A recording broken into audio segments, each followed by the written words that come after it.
कई बार हम किसी कारणवश बहुत ज्यादा परेशान हो जाते हैं और तनाव लेने लग जाते हैं, जिसके कारण हमारा मन बहुत ही अशांत और तनाव में रहने लगता है। अगर हमारा मन ज्यादा समय तक अशांत और तनाव में रहता है तो हम मेंटली रूप से बीमार हो सकते हैं और इसका हमारे स्वास्थ्य पर बुरा प्रभाव पड़ता है। इसलिए तनाव को कम करने के लिए और अच्छा महसूस करने के लिए हमें शांत वातावरण और अच्छे माहौल की जरूरत होती है, ताकि हमारा मन शांत और तनाव मुक्त रह सके। अगर गौर करें तो हम पाएंगे कि भगवान श्री कृष्ण ने कैसे युद्ध के दौरान अर्जुन के विचलित मन को नियंत्रित करना बताया। कुरुक्षेत्र में दो सेनाओं के बीच खड़े होकर भारी तनाव के समय उन्होंने अर्जुन को जो ज्ञान दिया। गीता का जन्म हुआ युद्ध के मैदान में। जीवन की श्रेष्ठतम बातें भारी तनाव और दबाव में ही बाहर निकलती हैं। अगर आप दिमाग को शांत और मन को स्थिर रखने की कोशिश करें तो सबसे बुरी परिस्थितियों में भी आप अपने लिए कुछ बहुत बेहतरीन जरूर कर पाएंगे। यही सिखाते हैं भगवान श्री कृष्ण। गीता पढ़ने से पहले अगर इसी बात को समझ लिया जाए तो गीता पढ़ना सफल हुआ समझो।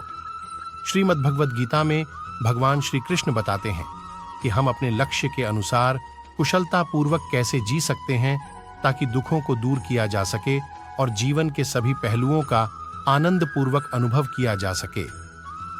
अपनी इच्छाओं के अनुसार हम अपने जीवन में नई नई संभावनाएं प्रकट करते हैं, लेकिन अक्सर इस प्रक्रिया में हम भौतिक वस्तुओं से इतने अधिक जुड़ जाते हैं कि उन्हें खोने का डर रहता है। यह हमारे भ्रम से उत्पन्न होने वाला लगाव ही है जो सभी दुखों का कारण बनता है। यह हमारी संपत्ति, हमारे शरीर, हमारे परिवारों के प्रति हमारा लगाव है जो हमें उन्हें खोने का डर पैदा करता है। यह हमारा लगाव ही है जो बुढ़ापे, बीमारी और मृत्यु के भय को जन्म देता है। सबसे पहले हमें अपने कर्मों को समझना होगा कि जो कर्म हम अपनी दिनचर्या में करते हैं वो कितनी जागरूकता से करते हैं, उनका हमारे जीवन पर क्या प्रभाव होगा। जैसे जैसे आप विचारों के साथ अधिक सामंजस्य स्थापित करने लगते हैं, धीरे धीरे आप अपने विचारों पर नियंत्रण करना सीखते जाएंगे। जब आप इच्छा को बहुत अधिक महत्व देते हैं तो इच्छा शक्तिशाली हो जाती है और यही इच्छा आपको एक दिन आपको जीवन सफलता दिलाएगी।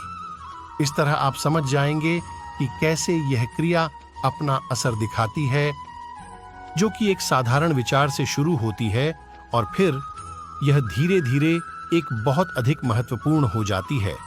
और यदि उस इच्छा को बहुत अधिक महत्व दिया जाए तो इच्छा आपको अपने कार्य को अंजाम देने के लिए प्रेरित करेगी।